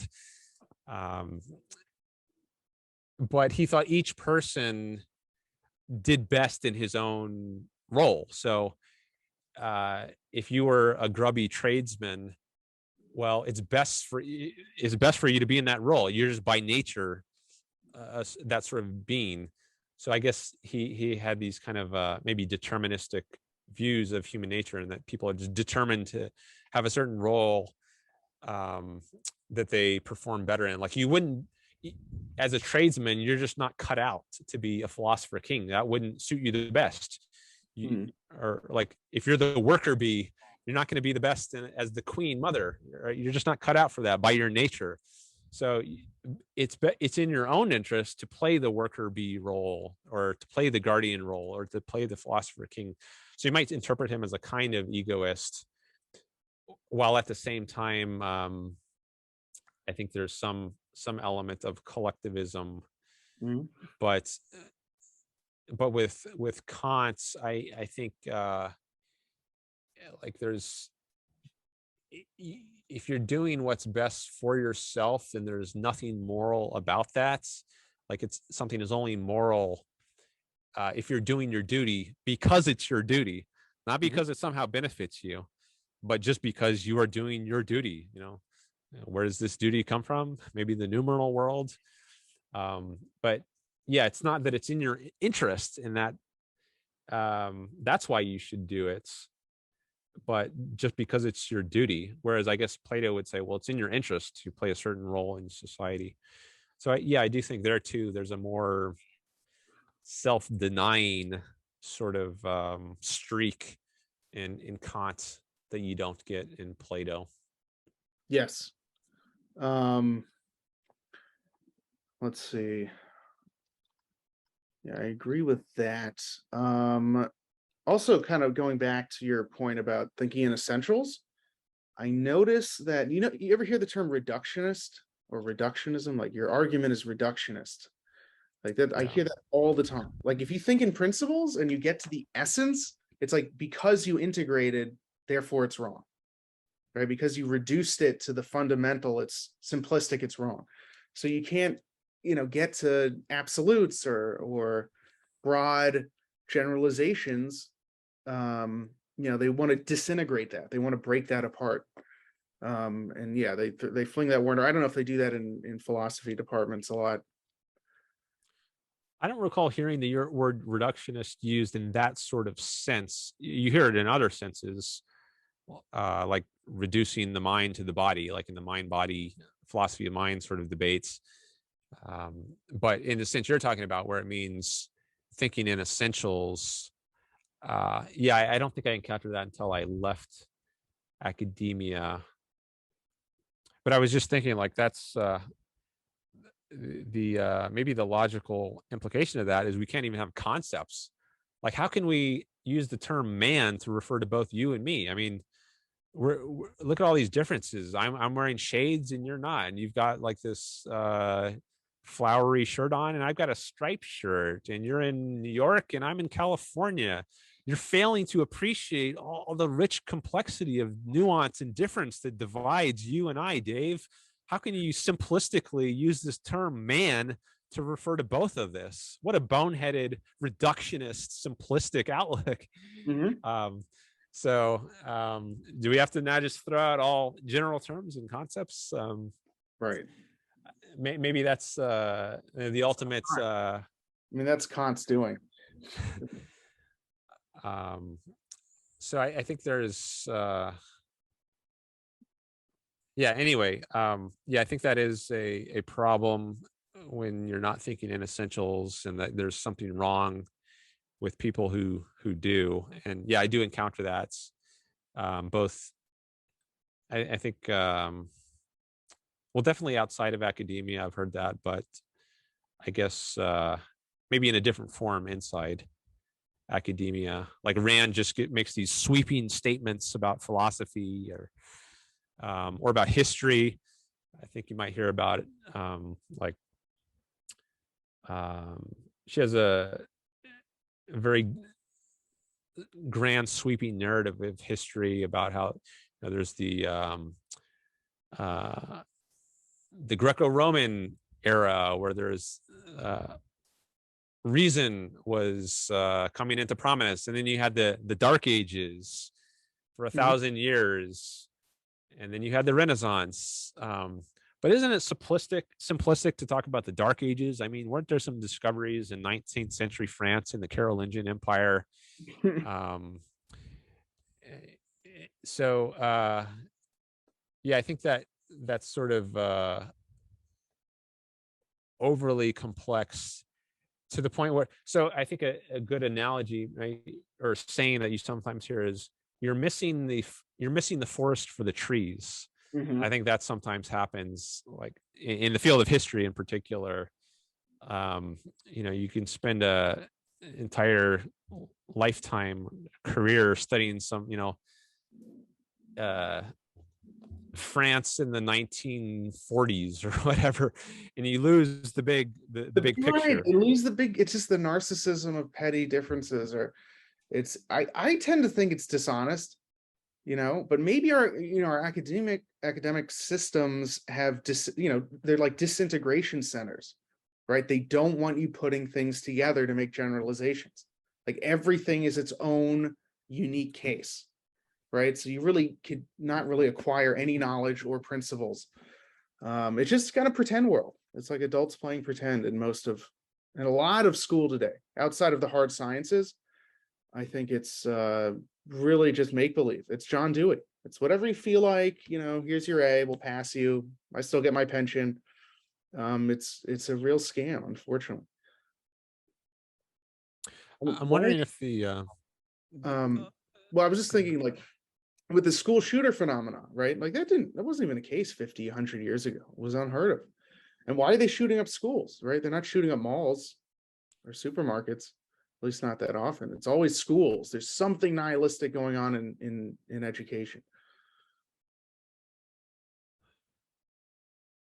I know. I think Brad Thompson has written on that, the school shooting phenomenon. Yeah, I think he argues that schools are breeding these school shooters by fostering a kind of nihilistic environment. I haven't read. I think I might have read one article by him a few years ago, but I think he's more recently written a more extensive piece in the wake of some school shootings. But yeah, I think it's a good question. Why weren't there 100 years ago school shootings like this? And also, why do they happen more in America than other countries, which I think is true. It is. And you mentioned John Dewey. I think that could be part of it, maybe the most important part of it. So for anyone who doesn't know, John Dewey was he was a philosopher, a pragmatist philosopher, and he was influential on the field of education, starting from the early 1900s, I believe. I don't know. I can't say a whole lot about John Dewey. I haven't read him firsthand. But I think I guess as a pragmatist, I think part of what it is to be a pragmatist is to throw out broad principles and just deal with very isolated, narrow things that come up in the moments. It's like a concrete bound, you might say, sort of approach, as opposed to a principled approach. So, well, there you go. So if you're leading philosopher of education in the United States is a pragmatist, and if pragmatism means throwing out broad principles and just dealing with narrow cases in the moment as they come up by the seat of your pants, well, I guess that could explain some of the very minutia focus that we see in academia, and in this sort of criticism we've been talking about Rand, where she's making these broad, sweeping statements that are lacking sufficient nuance. She's not sufficiently dealing with the concrete situations that come up in the moment. She's taking too long range, too grand a scale picture. Well, that sort of attitude, I think, plausibly, it comes from John Dewey. Mm-hmm. Who's a consequence of Kant as well. Like, yeah, I mean, all these things, you can always trace them back further. Right. And like we were saying, Kant himself maybe is a twist on Plato, which goes back thousands of years. So, Mhm. but yeah, Right. in terms of like a relatively proximate cause in the last century or so, I think Dewey is probably a significant influence there for the worse. Mhm. But I think there have been some encouraging trends in education. The revival of Montessori sort of approach.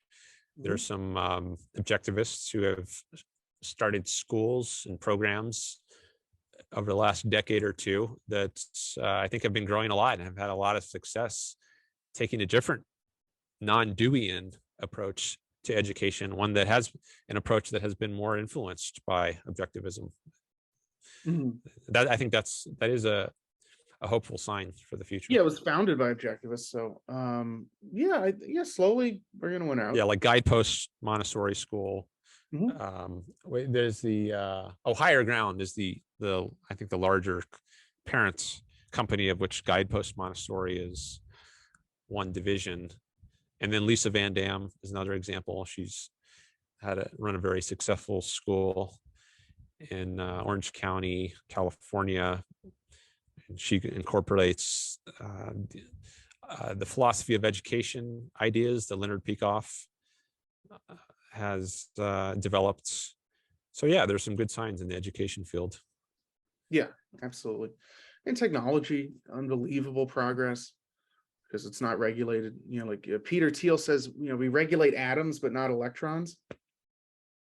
So the physical, factories and things are under strict controls, but starting a new app, you don't need a permit or a license from the state. You could just try stuff. And that's why we're seeing supercomputers in our pockets. Yeah, I think we need to follow that approach writ large. And I try to make that point in some of my debates. Like I'll talk about the 19th century, and I'll say there's tremendous progress made in the 19th century when we had a more capitalist, free market sort of economy. And we can see that if you look at the 20th century, well, the areas that have had the most freedom, like the technology sector, we've also seen the most progress in those industries. So that's further evidence that freedom is the way to go, produces the most prosperity. Yeah, I remember Econ Boy. He said, "Oh, I looked up the 19th century. It didn't grow as fast as the 19th." I don't believe any of that. I don't know where he got Yeah, this. he it seems like what he didn't know himself what the statistics were, but he looked up on the spot. He found some website that's purported to have GDP figures, or at least what I later learned was extrapolated GDP figures from the 19th century. So I looked into this myself a little bit after that debate. And so what I found was that GDP, so I was saying 19th century was growing plausibly the fastest of any point in America's history. And he said, well, hey, I just found this study that showed actually there was more growth in the 20th century, like more percentage growth in GDP per year. But then I looked into it and I saw that GDP wasn't even kept as a statistic until I think the 1930s. So I don't think there are any statistics on GDP. What one can do is try to make extrapolations looking backwards. Maybe it's kind of like, I don't know, doing a climate model where you plug in some figures and then you adjust some variables or whatever, and then you extrapolate, okay, well, maybe it was this in the 19th century. But I don't think we have any hard data on GDP. So, and this was just one website as well. So I don't really put much weight on this one website, which he found in the moment, um, as to, you know, what were the actual GDP figures in the 19th century. Um, I would want to look into it more and see, you know, how reliable are But these extrapolations. you brought up concrete, so indoor plumbing, planes, trains, electricity, automobiles, those are concrete. We were farmers, subsistence farmers. Now we have these skyscrapers and amazing means of transportation. So, I mean, we've seen obviously progress in the 20th century, but mostly in technology. Not, I mean, planes today are the same as they were 60 years ago. They just have Wi-Fi, right? But fundamentally, speed hasn't changed and comfort hasn't changed. Yeah, and actually, in some way, we've gone backwards, because we used to have supersonic air travel, the Concorde, I believe it was called, and then that went away for a while. And there's this new company, Boom, yeah. which is more recent, which is trying to bring supersonic flight back. And I think that I don't know when I think I remember hearing like in about 2030, maybe they'll have their first flights. Maybe they'll do test flights before then, but anyway, yeah, I think we've gone backwards in some ways, unfortunately. But yeah, in that debate, in many of these debates, I point to the inventions that were made in the 19th century. And I would like to look into this more, but my general sense is that the rate of inventions isn't as quick as it used to be. And in the places where maybe it is, like the tech sector, that's the area where we have most freedom. So I think you can still make the case, whichever century you're looking at, that freedom is the most conducive to prosperity and progress. Yeah, it's just cause and effect. I mean, that's the point of thinking in essentials. Like, what is the cause of innovation? And if we live in a time period where that cause is interrupted by controls and coercion and force, you're just never going to see innovation. It's so helpful to think in those, to identify those principles, because then you don't have to just get lost in statistics. I mean, you still need the statistics, but you get the foundation of progress. Right. Yeah. So the point that reason is man's means of survival, and that force is anti-reason and negates and paralyzes the minds. Well, there's your, very deep philosophical explanation of why it is that when we have the most freedom in a society, we have the most progress, because that's the area where reason is free to function and do its produce, come up with new ideas, and make them a reality. So I try to do both of those things when I have these conversations, is give that sort of philosophical explanation of why it is that we have the most progress in the areas that are the freest of coercion, but then also be able to give the concrete examples that bear that out. And I'm always honing both of those, trying to do better at being able to cite historical data, and also refine the way I make the philosophical argument, so it's very polished and so forth. And that's something that I think I'll get better at with practice. But yeah, I think you need both of those. Both. The way I heard it best described is, obviously we survive through reason, and we use our rational faculty to organize reality to meet our needs through transforming nature. But those are powerful, big ideas, and people have, again, there's such narrow, concrete boundedness. Sometimes it won't click, with the modern culture. It will, though. So those arguments are excellent for sure. But so anyway, we've gone, well over 2 hours. I don't know how much time you have, but I'm kind of starting. just looking at my battery right now, because I will need to get a power cord to plug in my laptop if we go too much longer. But I'm happy to keep talking if you'd like. Did you have a cutoff time where you had to go? Well, it's not a hard cutoff, unless you had, some questions for me, or I don't know, some other. I mean, I could stay a bit longer, but I don't know how much. I mean, if you wanted to post a 4-hour video on your page, or I figure around. I think my longest one is over 3 hours. I don't think I've had any 4 hours one, but I don't particularly want to, or particularly not want to. I'm just looking at my list here of things that we've we discussed a bit beforehand to see if there's anything else I want to bring up right now.